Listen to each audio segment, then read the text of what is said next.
기질을 우리가 잘 이해한다고 하면 내 아이의 기질을 이해하고 그 기질에 조금은 맞춰서 변화시킬 수 있어요.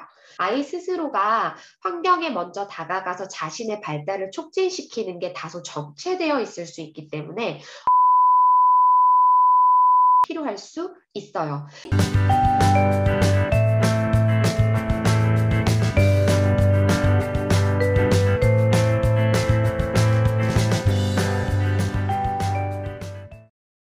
안녕하세요. 반갑습니다. 프롬맘 아동심리상담센터 원장 전미아입니다. 오늘 우리가 서두에 가장 중요하게 집중해서 봐야 되는 건 내 아이의 기질을 이해하는 건데요. 물론 케이스 바이 케이스이기 때문에 어머님들의 자녀들, 내 아이의 기질만을 다룰 수는 없어요. 하지만 기질에 있어서 아주 중요한 요소를 몇 가지 다룰 때에 내 아이의 그 기질은 어디에 속하는 걸까? 내 아이가 이런 특성을 보이는 건 기질의 영향이 있었겠구나 하는 걸 이해하시면서 들어주시면 훨씬 더 도움이 되는 시간이 될 것 같습니다. 그래서 이제 일단은 기질이라고 했을 때 많은 어머님들이, 그리고 이번 교육에서도 이제 사전에 저희가 받았던 질문지에서도 나온 질문이 하나가 기질은 타고난 거냐, 바뀌지 않는 거냐, 이렇게 우리가 평소에 기질에 대해서 좀 들었던 정보들이 있어요. 그래서 일단 기본적으로요, 기질이라는 것은 타고난 특성이다라고 얘기를 해요. 그래서 어떤 환경의 영향을 후천적으로 영향을 받은 거기보다는 내 아이가 애초부터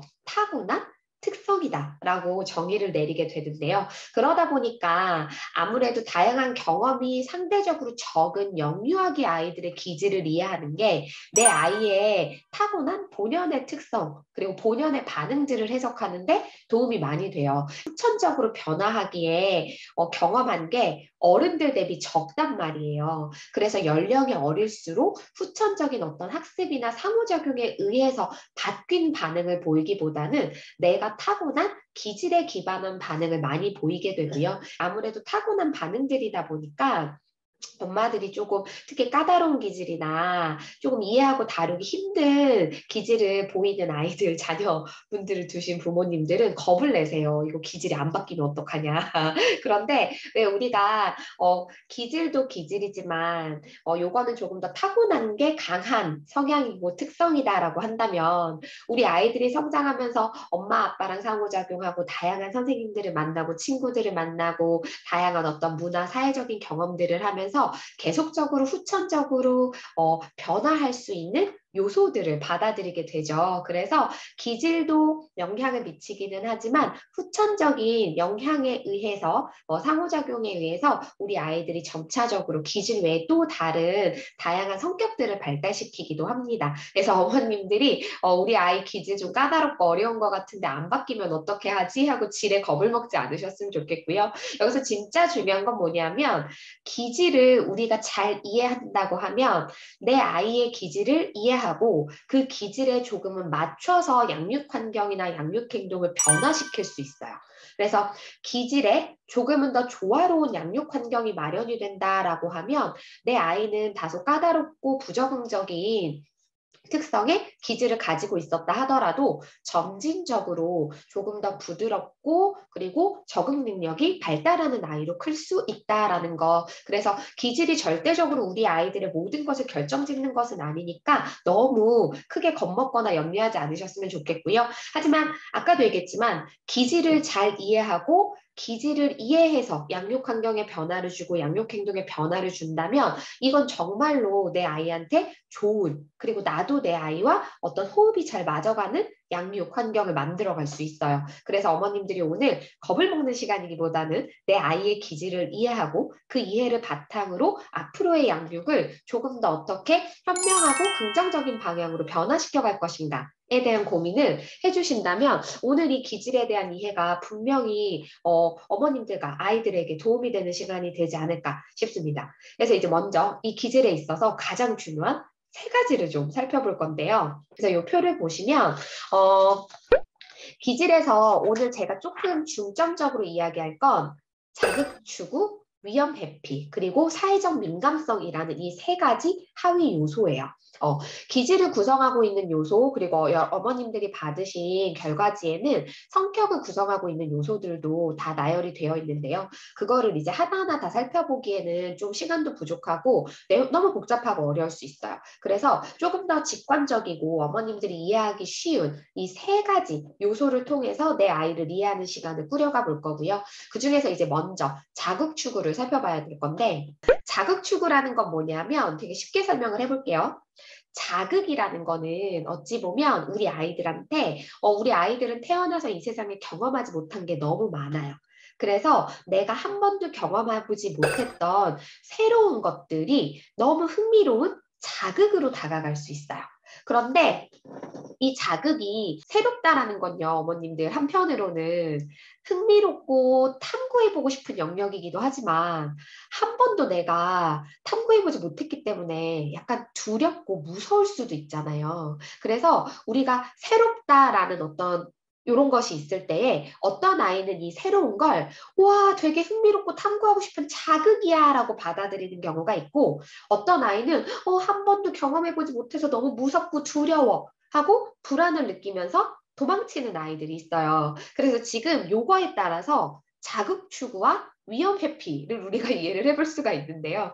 자극 추구는 기본적으로 내 아이가 한 번도 경험해보지 못했던 새로운 것을 되게 흥미롭고 탐구하고 싶은 자극으로 느끼는 거예요. 그래서 한 번도 경험하지 못했던 새로운 이 세상의 다양한 것들을 자극으로 받아들이고 추구하고자 하는 성향. 그래서 왜 아이들 중에서 새로운 데 가는 거 좋아하고 어떤 활동이나 놀잇감 많이 있을 때 막 눈이 반짝반짝하면서 흥분해서 자기가 먼저 다가가서 먼저 만져보는 아이들 있죠. 이런 경우들은 확실히 뭐예요? 상대적으로 자극 추구가 높은 축에 속할 수 있어요. 근데 이 자극 추구라는 건 물론 뭐든지 다 중용의 미덕이 있어야 되는데 자극 추구라는 건 너무 없게 돼버리면 어떻게 돼요? 이 세상에 새로운 게 있는데 거기에 대해서 내가 그 어떠한 흥미나 탐구에 대한 욕구도 못 느끼게 되면 아이가 새로운 걸 제시해줘도 먼저 다가가지 않고 정체해 있을 수 있어요. 그런데 반면에 새로운 것들, 낯선 것들을 봤을 때 너무나 흥분하고 너무나 좋아하는 욕구가 커버리면 그 다양한 것 중에서 내가 어떤 걸 먼저 우선순위로 선택해서 진득하니 탐색해야 될지 하나를 타겟팅해서 깊이 있게 탐구하는 요건 어려울 수 있어요. 그래서 새롭고 낯선 자극이 10가지가 있을 때 이 10가지 모두에 다 흥분하면서 다가가서 다다다다다다다 만져보는 거. 이렇게 자극 추구 성향이 높은 경우는 산만할 수 있다라고 해서 자극 추구는 산만도와 연관성이 있을 수 있다라고 설명을 드리고요. 또 반면에 아까도 얘기했지만 새로운 게 10가지를 줬는데도 불구하고 그 어떤 것에도 별로 흥미를 보이지 않고 그냥 가만히 있게 되면 아이 스스로가 환경에 먼저 다가가서 자신의 발달을 촉진시키는 게 다소 정체되어 있을 수 있기 때문에 어른들이 아이가 없던 흥미가 생길 수 있도록 조금은 더 적극적으로 자극을 가져다 줘야 되는 환경 촉진이 필요할 수 있어요. 그래서 우리 아이들 어렸을 때 왜 똑같이 장난감을 줬는데도 그냥 시큰둥하니 뚱하니 크게 웃지도 않고 반응 안 하고 별로 다가가지 않는 아이들 있죠. 이런 경우에는 조금 눈여겨보고 있다가 자극을 여러 가지를 줬는데도 아가가 별로 다가가지 않네라고 하면 그냥 순하네. 편안해, 기르기 편안해 하고 그냥 두는 게 아니라 아이 스스로가 어떤 자극을 추구하고 자신의 발달을 스스로 촉진하는 게 다소 무디고 더딜 수 있겠구나. 그래서 환경적으로 그런 부분들을 조금은 더 먼저 다가가서 아이가 없던 흥미가 자꾸 생길 수 있도록 환경적 촉진을 더 신경 써야겠구나 라고 봐주시면 확실히 어렸을 때 더딘 아이들 그리고 세상 자극에 별로 관심이 없는 친구들이 발달이 어느 순간부터 좀 정체되거나 더뎌질 수 있거든요. 근데 이런 것들을 좀 예방할 수가 있겠죠. 그리고 이제 자극추구 성향이 다소 높은 축에 속해서 확실히 내 아이는 활동성이 높고 에너지틱하고 그리고 때때로는 좀 산만한 것 같다. 라고 했을 때에는 이제 여기에 맞춰서 우리가 이 산만함, 혹은 이 아이가 가지고 있는 세상에 대한 호기심이나 이 욕구를 어느 정도로 발산하고 충족시키게 해줘야 되는지, 그리고 발산과 충족의 기회를 주고 나서는 일정 부분 짧지만 이 아이가 정적으로 에너지를 수렴해서 짧은 정적인 활동에 집중할 수 있게 해주는 이런 활동의 균형을 좀 다르게 맞춰줘야 될 수 있어요. 그래서 자극추구 성향이 다소 높고 에너지가 높고 산만하다라고 여겨지는 아이들 같은 경우는 때때로 우리가 아이를 계속 구조 안에 가두려고 하고 아이한테 자꾸 앉아있으라고 한다거나 뭔가 자꾸 조용한 걸 요청하는 경우들이 있거든요. 왜냐하면 이제 아이가 산만하니까 이렇게 눌러야 된다라고 생각하시는 경우들이 있는 것 같아요. 그런데 자극추구 성향이 기본적으로 이제 기질적으로 좀 높은 친구들 같은 경우는 신체 활동도 더 많이 해야 되고요. 그리고 아이가 일정 부분 허용 가능한 범위 안에서 다른 친구들보다 조금은 더 긴 시간, 조금은 더 높은 강도의 신체 활동이나 에너지 발산 활동을 허용해 주셔야 돼요.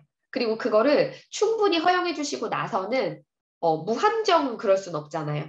그러니까 충분히 너를 이해하고 너의 어떤 에너지 발산을 충족시켜줬으니 이제는 잠시 멈추고 호흡을 가다듬고 악어 하나를 다 색칠해 볼 거야. 라는 식으로 에너지 발산과 에너지 수렴의 균형점을 좀 찾아주려고 하는 접근 방식이 반드시 중요할 수 있다라는 거. 그래서 대부분 이제 자극추구 성향이 높은 경우에 어머님들이 또 너무 힘드시니까 계속 놀이터에서 놀리거나 아이들이 계속 에너지를 발산하는 형태의 활동만 제공하시는 경우들도 저는 여러 번 보게 돼요. 근데 그렇게 돼버리면 아이가 에너지를 수렴하고 사람하고 눈을 마주치고 대화를 나누는 거, 그리고 아주 작은 자신의 소근육이나 탐색 활동들을 통해서 자신의 발달을 촉진시키는 그런 정적인 활동의 기회가 너무 없어져 버리면 아이가 상호작용하는 거, 그리고 나의 기술을 발달시키고 발달을 촉진시키는 기회들이 놓쳐질 수 있기 때문에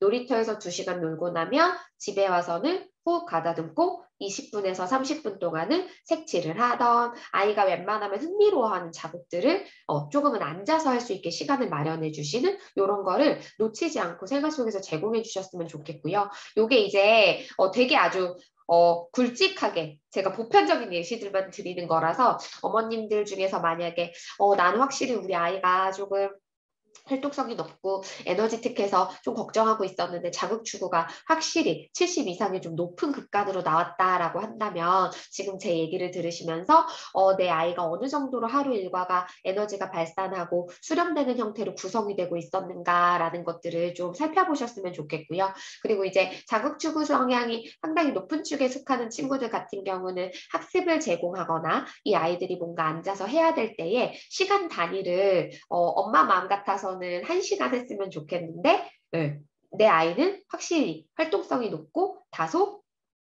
자극추구 성향이 높다라고 했다면 1시간보다는 15분에서 20분 조금 더 짧은 시간 단위를 여러 번 쪼개서 제공해주는 접근 방식도 필요할 수 있다라는 거 같이 고민을 해주시면 도움이 될 것 같습니다. 그리고 자극추구 성향이 높은 친구들은 주변을 살피고 이게 나한테 위험하다라는 거를 생각하고 움직이기보다는 그 자극에 즉각적 반응을 먼저 하게 돼요. 그래서 다칠 확률이 높아요.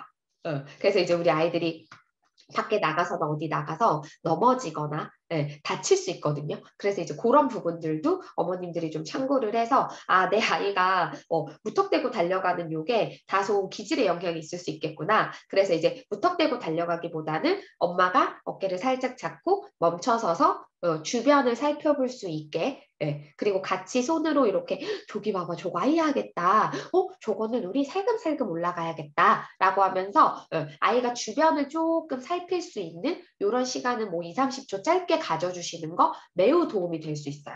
그래서 내 아이가 자극에 즉각적 반응을 하기보다는 나를 먼저 조절하고 주위를 쭉 둘러보면서 전환시키고 다가갈 수 있는 거, 요거는 주의력에도 상당히 도움이 되는 행동이기 때문에 내 아이가 연령이 좀 어리고 자극에 대해서 즉각적으로 반응하고 달려간다라고 한다면 그렇게 해주시는 것도 아주 작은 팁이 될 수 있을 것 같습니다. 자, 그러면